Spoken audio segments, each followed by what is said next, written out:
यही है भूमि ऋषियों की जहाँ कंचन बरसते थे, विदेशी लोग सुन सुन कर दर्शन को तरसते थे। ये भूमि ऋषियों की है, यहाँ ऋषियों का, संतों का अपमान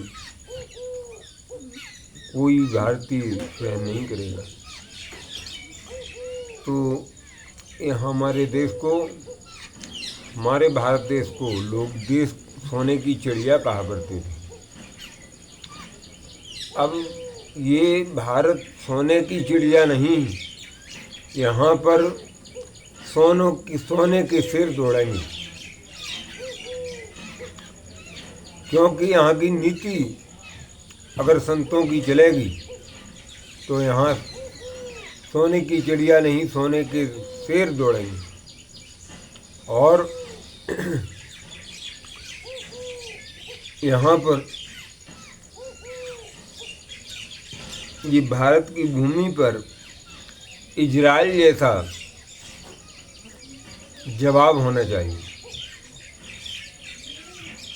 क्योंकि भारत ये शेरों का देश है। भारत में भरत जैसे शेर पैदा हुए जो कि शेर से कुश्ती मल्लयुद्ध लड़ते थे। ये देश हजारों वर्ष तक गुलाम रहा। इस गुलामी में हमने बहुत कुछ खोया है और बहुत कुछ खो चुके हैं। अब देश आज सब संगठित हो जाए तो ये देश फिर उसको वापस ला सकता है, और इसको वापस लाने के लिए हमें सबका सहयोग चाहिए। सबका सहयोग होगा तो भारत फिर से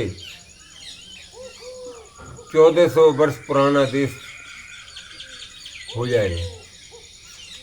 वही हमारी नीतियाँ चलेगी। हर स्कूल में वेद मंत्रों को पढ़ाया जाए और यहाँ पर गुरुकुलों को खोला जाए कि बच्चों को अपने संस्कृति का ध्यान रहे।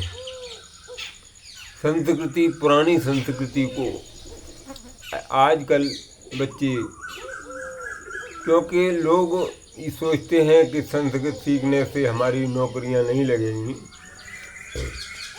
जो डिग्री कॉलेज हैं, इंटर कॉलेज हैं, प्राइमरी हैं, जूनियर स्कूल हैं, उनमें सभी पहली क्लास से मंत्रों को डाला जाए, जो कि बच्चे मंत्र पढ़ना पहली क्लास से सीखने लगे, तभी हमारा देश प्राचीन संस्कृति में आ पाएगा।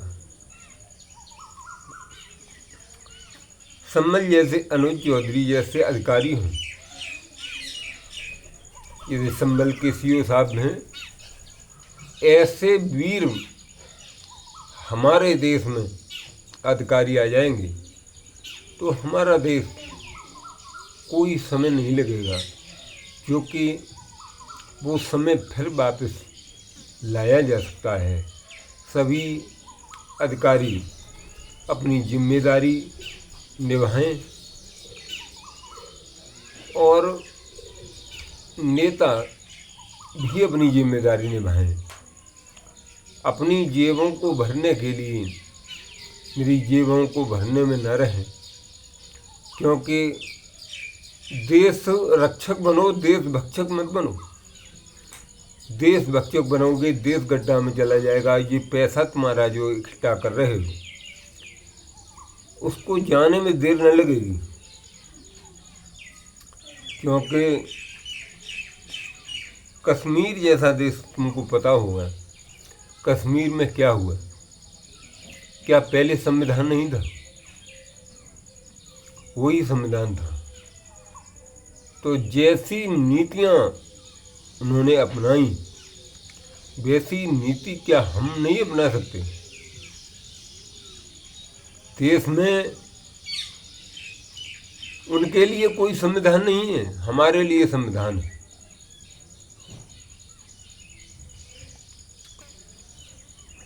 कानून बनाए जाएं और सभी, ये हिंदुओं का देश है, पूरा भारत हिंदुओं का देश है। अगर सब विधायक, सभी सांसद अगर सहयोग करें तो क्या नहीं हो सकता। हमारे ऋषि मुनि स्वामी प्रेमानंद महाराज, धीरेन्द्र शास्त्री, अनुरुद्धाचार्य और सभी हमारे पूज्य संत शक्तियों के रूप में आए हुए, इनको पहचानो।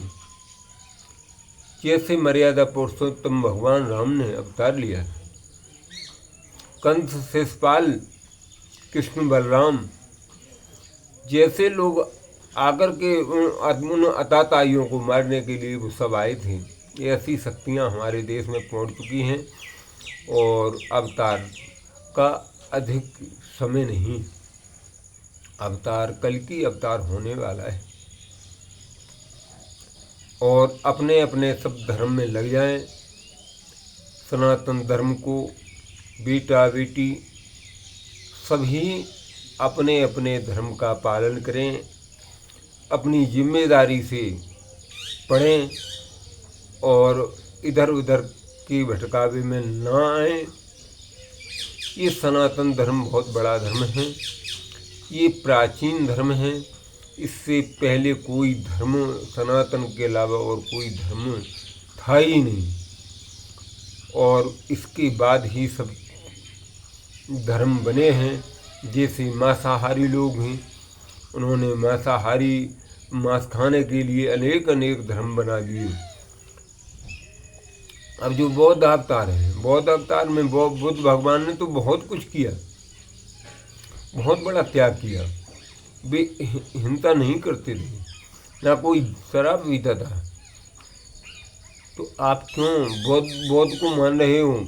ये सब छोड़ो, इसमें मीट मछली में कुछ नहीं रखा है। अब तुम्हारे शरीरों में रोग भर रहे, रोग आ रहे, दूध घी का सेवन करो, दूध खाओ, घी खाओ। दूध क्यों बेचते हो?